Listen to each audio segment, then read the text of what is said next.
Magandang umaga. Magandang gabi pa rin. Alas 11:24 ng gabi. Ang ating importanteng i-vlog sa ngayon, alam mo baka bukas, ano na bang araw bukas? Huwebes na? Friday? Hindi, ngayon, mamaya, Friday.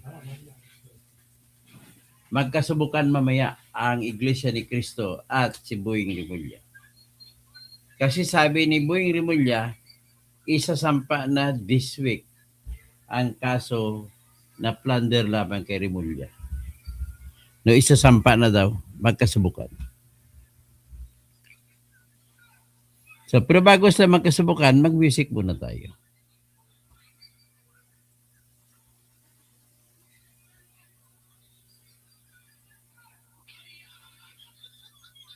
Ito music natin.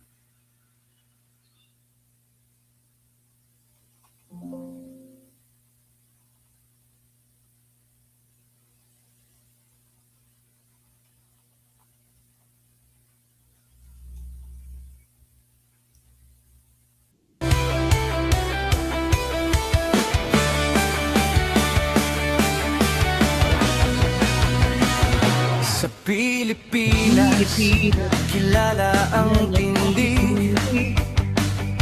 Hindi kayang bayaran ni numan ang kanyang prinsipyo.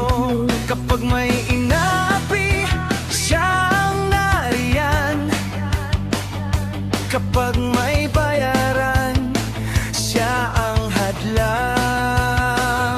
Hindi siya tiklop sa pananakot ng iilan, hindi siya alila ng sino mang mayaman. Kung ang kapangyarihan nila ay inaabuso, hinahawi niya yan mano-mano. Kapag ang taong bayan ang nasasakal, siya ang unang sumusugot, tumatagal. Hindi pera ang sukatan ng halaga, kundi kung sino ang lumalaban para sa masa. Totoo kasing tirador, totoo kasing tirador. Kakapin ang naaapi, kalaban ng sakim na mandarambon. Totoo kasing tirador, totoo kasing tirador. Hindi kayang bilhin ang puso niyang matibay.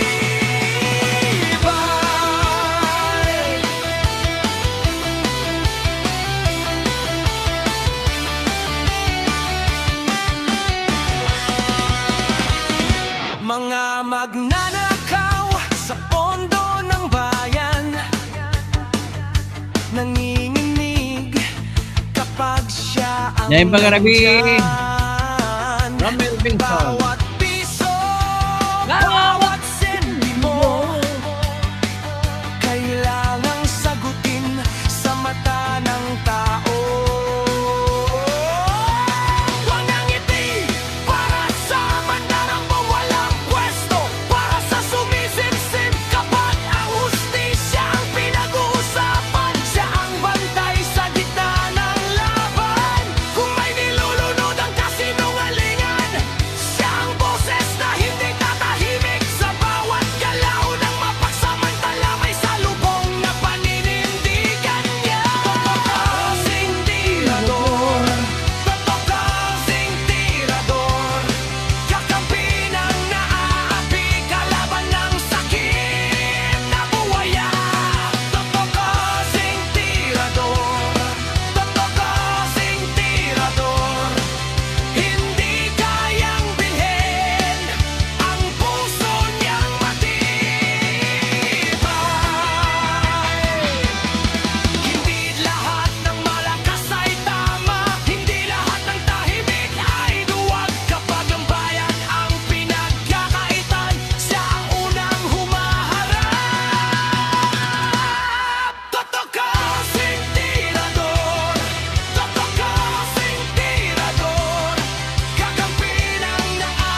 Umpisa naman natin.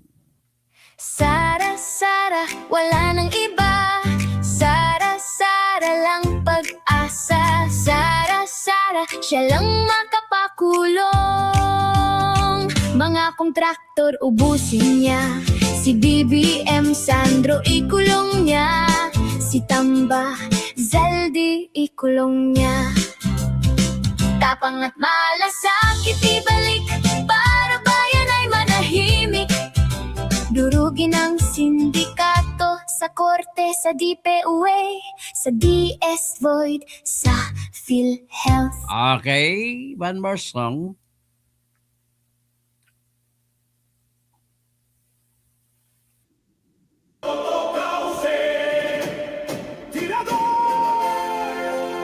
Kaibigan ng lahat, tagapagtanggol ng mga naaapi. Kakampi ng mamamayan, laban sa mga tiwaling tao sa lipunan.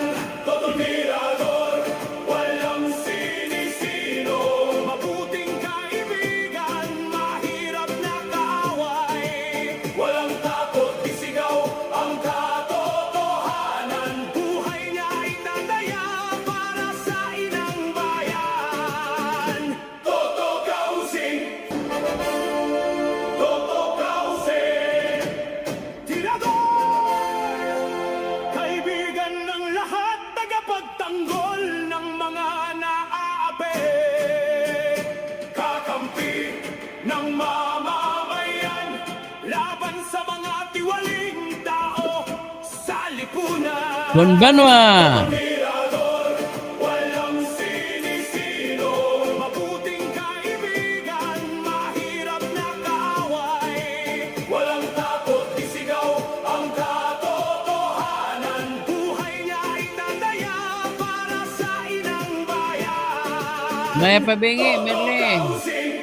Sige, tawagan mo ako. I-message mo ako mamaya. Bukas o mamaya. O sige, ito nga rin pag-usapan natin. Yung kabalin natin na si Marcoleta. Ang tanong, mapupusasan ba si Kabalen o hindi? So, ito po ay hindi ito usapin na pang Marcoleta lamang. Una, mataas pang boto ni Marcoleta nung nakaalang eleksyon. So, kung mataas ang boto niya, anong ibig sabihin? Maraming Pilipino masusuya, hindi lang taga-iglesia. Maraming Pilipino bumuto sa kanya. So, ngayon, kung gano'n, ano ngayon ang mangyari niyan? Sabi ni Christian San Agustin, may magaganap. Mukhang manghula to si Christian Agustin. May ganap na naman nationwide na rally po at basta-basta ang magiging, di basta-basta ang kwan. Ang bilang kapag kinulong si Marcoleta. Yun. Sigurado po ako, hindi lang kasi ang mag-aklas niyan, hindi lang taga-iglesia. Marami pong bumuto, ulitin ko lang, maraming bumuto kay Marcoleta. Ngayon, ito, yung pinakita ng INC, ano lang yun, ganun lang yun. May gagawin sila, kumbaga warning lang yun sa kay Bongbong Marcos.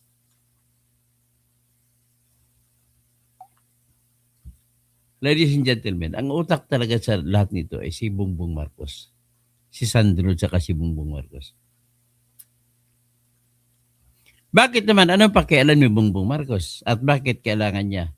Unang-una po, kapag wala pong hadlang sa investigasyon, ang mangyayari po, mabibisto ngayon kung sino ang sa likod. Ang lihim, mabibisto ang lihim na nakatago sa loob ng mga maleta. Sigurado yan. Sino ang pinakamataas? Sino bang pwedeng gumawa nun? Ang pwede lang gumawa ng malita-malita ay yung tagalagay sa malita ng pera. Pero, saan naman kukuha ng panlagay ng pera? Saan naman makakuha ng pera na ipanlagay sa malita? Of course, nandun yun sa mga kontrata. Anong klaseng kontrata? Pag Karabihan pagpagawa ng flood control projects. Ang ibig pong sabihin yan ay yung pera na nilaan sa flood control, ang malaking bahagi niyan ay kinuha nila. Dala nga. Kinuha nila at binulsa. Yan po ang nangyari. Pero paano kunin? Ang tanong. Para maintindihan natin. May proyekto. Ang nagpapatupad po ng proyekto ay district engineer. Sa kada buong bansa, district engineer. Si papatupad ng district engineer, magpapabidding siya, may mga kontraktor. Sa kanya lalapit. District, halimbawa ng Bulacan. Kada probinsya may mga ilang district. So, magpapabidding ngayon ang district engineer. Alam mo, kung district engineer patakbo dyan, ang tanging pwedeng magyari ng bidding dyan ay district engineer lang.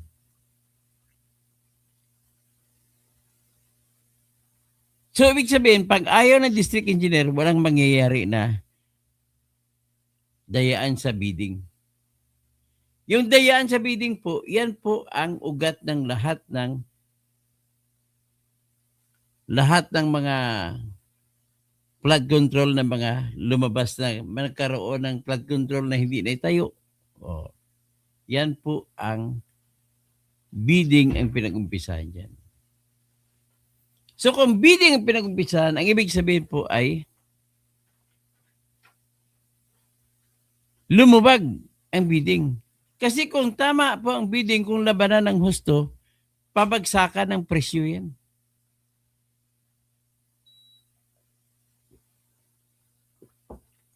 Ano ang red flag? Ano mga indikasyon na nagkayarian sa bidding?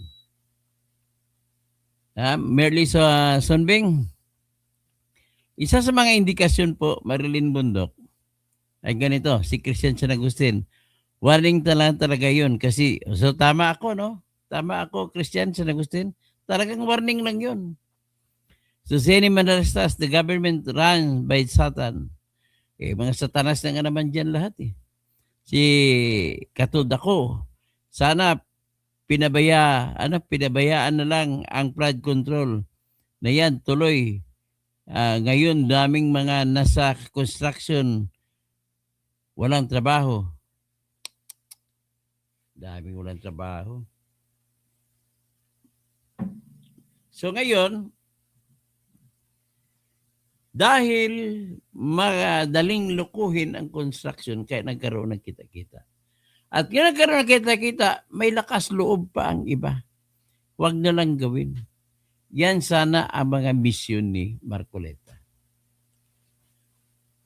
Tahasang sinabi ni spokesman ng INC na si Ed Zabala na sinusuportahan nila ng tudo si Marcoleta. Hindi nila ilakalain, halata na sa kanila ang ginawa ni Lacson. Ni Soto. Inagaw ang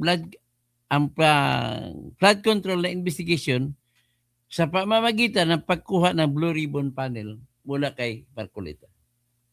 Halata naman kayo, Lacson. Halata naman kayo, Soto. Wala na kayong mukha, may tatakuan, may harap. Pero makapal na mukha naman kayo, harap na lang kayo ng harap. Ano pa kayo paliwanag mo na 9 months na hawak mo ang committee, wala kayong investigasyon? Ang nakakahiya pa sa lahat yan, si Lacson pa nagkwento na nag-deliver si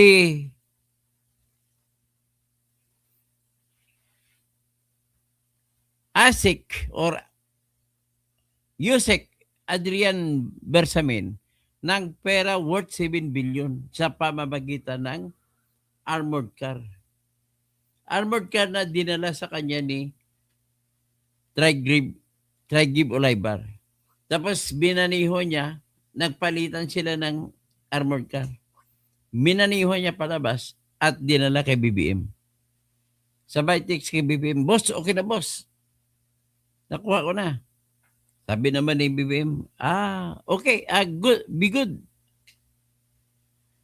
Ladies and gentlemen, si BBM ang sa likod po ng lahat na ito. Mapaaway man sa politika, si BBM lahat ang nagpasimulo nito. So, paano ngayon yan? Dahil yan, napipintong na talagang bibirahin ni Marcolita yan. By hook or by crook, gawa nila ng paraan. So, because of that, number one na rason ay kailangan mission nila ni Boying dapat ikulong si Marcolita para hindi na makapagbigay ng hasik o makapaghasik ng lagim. Eh di ginawan tuloy.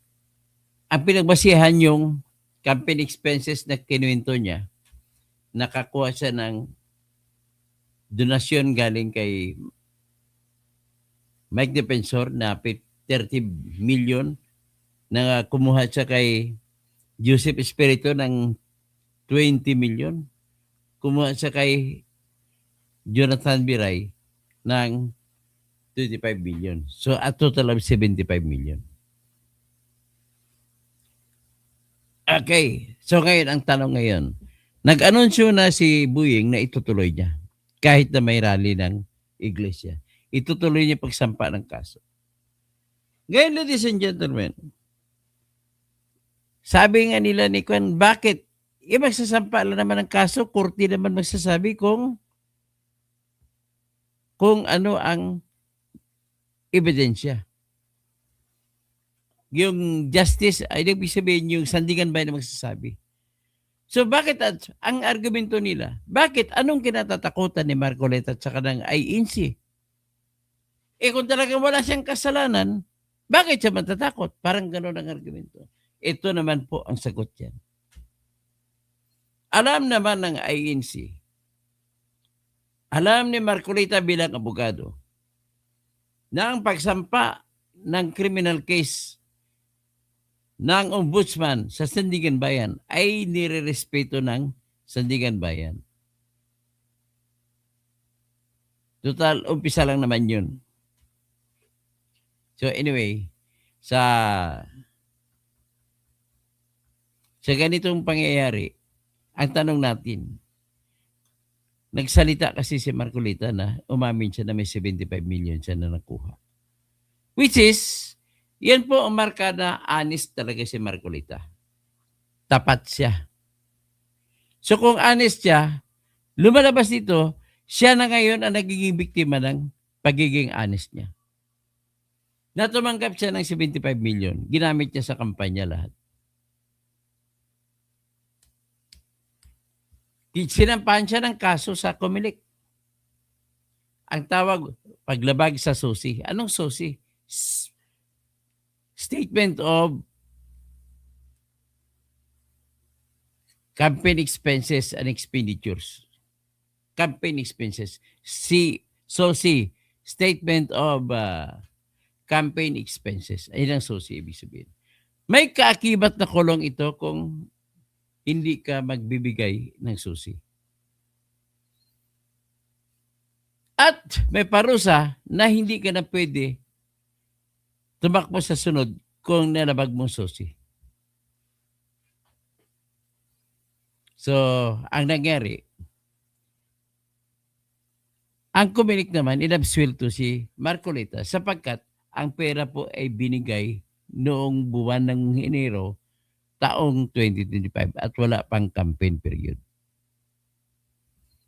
So, ngayon, dahil dyan, binasura ng Comelec ang kaso laban kay Marcolita. At dahil binasura, kampante na sana si Marcolita. Adios, Patria Adorada. Ay, nagsampa rin.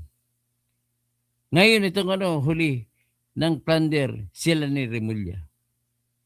Ang kanilang mga, later on, inamin niya mga abogado na lower in rank sa kanila ang nagdesisyon na kasuhan si Sara. Si Sara, si Marcolita.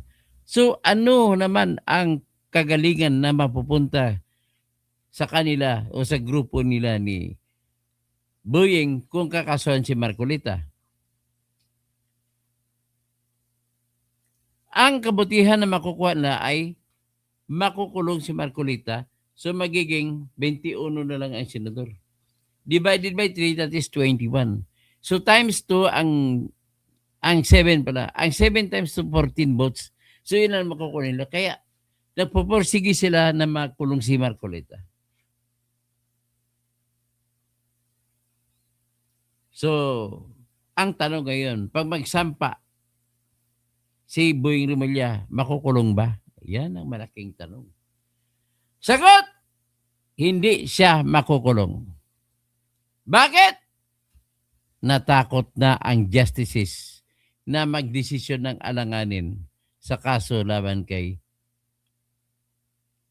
Marcolita. Ang akusasyon ng ombudsman, pati ombudsman ka nagpakita eh. Nagsabi si Boying hindi daw siya naggumawa ng kaso, kundi mga abogado sa loob ng opisina niya. Totoo ba yan? Oo, totoo yan. Pero si Boying pa rin ang magpipirma ng aprobahan. In other words, si Boying pa rin ang utak. Ang problema natin ngayon, hindi binigyan, sa nag-usap tayo, wala pang natanggap na resolution si Marcolita para masampa niya yung motion for reconsideration. Pero nevertheless, ang theory nila ni Marcolita, ni Boying Rimulya, yung tinanggap ni Marcolita na 75 million ay nanggaling sa masama raw. Ill-gotten wealth. Ibig sabihin masama. So paano naging masama kung donation binigay na pera yun? So para mapahaba nila ang kanilang definition at maaprubahan ng Sandigan Bayan, ay tinukoy nila ang 75 million na campaign fund. Campaign fund yun, hindi yun panggip. Hindi na galing sa motor ni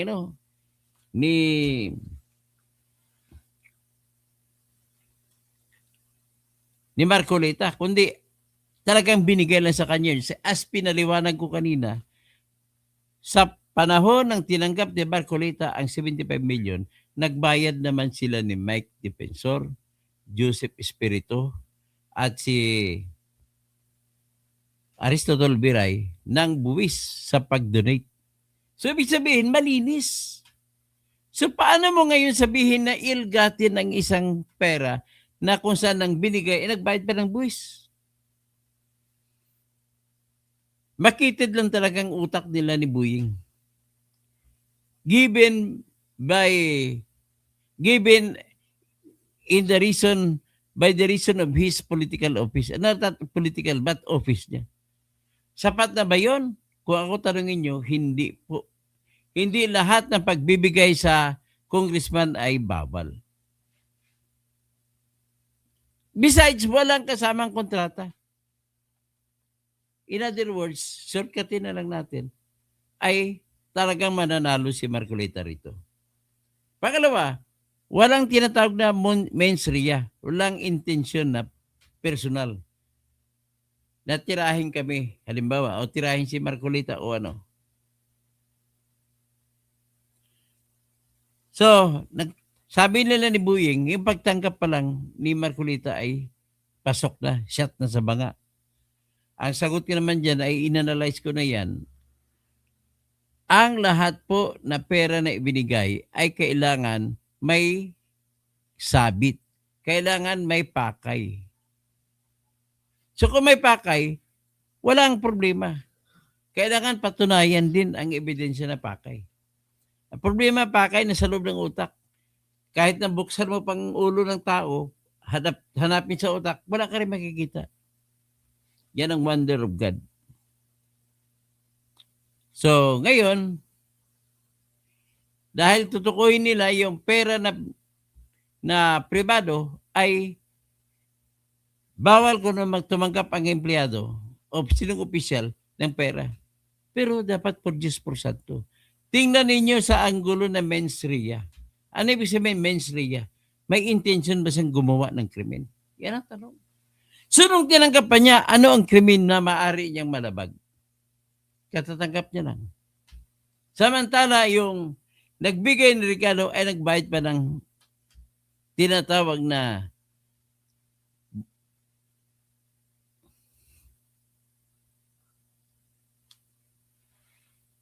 nagbayad pa ng buwis. Yung namigay. So kung nagbayad ng buwis, inosente. So, inosente bang pera sa pagbigay? So kung nagbayad naman lang sa donation tax, walang problema. So ano pang iba na pwede magiging illegal sa pagtangkap? Oy, baka yung susi hindi pag-report. Nagdesisyon na po yung Comelec. Pwede lang walang susi kasi binigay ang pera sa panahon na hindi pa kampanya. Ito na ngayon nakita nila na sa urirat nila ni Buying, nakakita sila ng butas kuno. Nakatanggap ng 75 million, hindi ni-report sa SALN.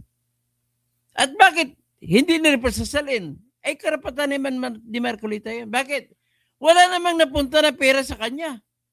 Kahit piso. Napunta sa kampanya yun. So kung walang napuntang pera sa iyo, hindi mo pwede sabihin na dapat ilista mo sa SALN mo. At hindi rin yan ill-gotten. So ngayon, titignan natin sa anggulo na bribery, baka naman may mga gustong kunin na proyekto itong tatlo. Wala on record wala. Papatapos na siya sa congressman. Hindi pa siguro ang pagpapadalo sa Senado kung kaya. So, ibig sabihin, you cannot see or say that there is a crime upon a thing that is still not existing. Kumbaga, speculative lang yun. So, nanalo, kung nanalo kayo, kung hindi yan para sa walang rason, ibig sabihin, inosente pagkabigay, ano pang iba? Susi, sinabi ng Comelec, walang batas. Walang nilabag na batas. Ano pa pang iba? Yan. Maaari magbigay ng kontrata si Marcolita. Wala eh. Wala na siyang, ulitin ko lang, wala na siyang committee membership ng panahon na yun nang tinanggap niyang pera. So, hindi mo pwede sabihin ay may paglabag sa campaign expenses. Ang kampanya, ilista, i-report mo. Hindi niya na ni-report kasi tinanggap niya sa panahon na wala pang kampanya. So, ang tanong ngayon, walang mensre, walang balak, walang intensyong gumawa si Marcolita ng krimen kung meron man sa pagtanggap ng pera. Yun, pwede, halimbawa, SALN law. Sabi ko na nga sa inyo, ang perang tinanggap ay sa kampanya napunta yun, hindi napunta sa akin. Si Marcolita, obligado lang lamang siya maglista kung ang 2 million doon sa regalo ay kinuha niya. Hindi niya kinuha eh. So ano pa bang ibang ebidensya? Inosente pagdating doon. Ano pa ibang krimen? Bribery, walang project. Nang dahil lang sa opisina niya, hindi rin masabi kasi patapos siya congressman. Maging senador, hindi naman sigurado kung mananalo pagka-senador. Kaya inuulit-ulit ko talaga, pinupukpok ko to sa ulo ni Buying Rimulya. Pag walang mens rea or intention to commit the crime of plunder, wala kang kaso. Paano natin masabi na walang intention na mag-commit ng crime? Ulitin ko lang, wala ako nakitang ibang krimen. So in other words, kung walang krimen, walang public money na mapag-usapan. Lahat ay private money. So with that, sigurado po ako na kapag tinuloy nila, yung rally na yun ng Iglesia ni Cristo, warning lang yan. At sasamahan pa sila ng imay-ilip. Napakita na doon. Mga iminilip. At sinasabi pa raw, andun pa doon si Bato. Wala po, hindi ko nakita. Sige, hanggang dyan lang muna tayo at naipaliwanag ko na sa inyo, basta kay ako, ang tingin ko na parang dating, subukan nyo ako Sabi ni Bong Revilla. Paano masabi ni Boying Rimulya? So, iyan na lamang po at maraming salamat po. Magandang gabi sa inyo lahat.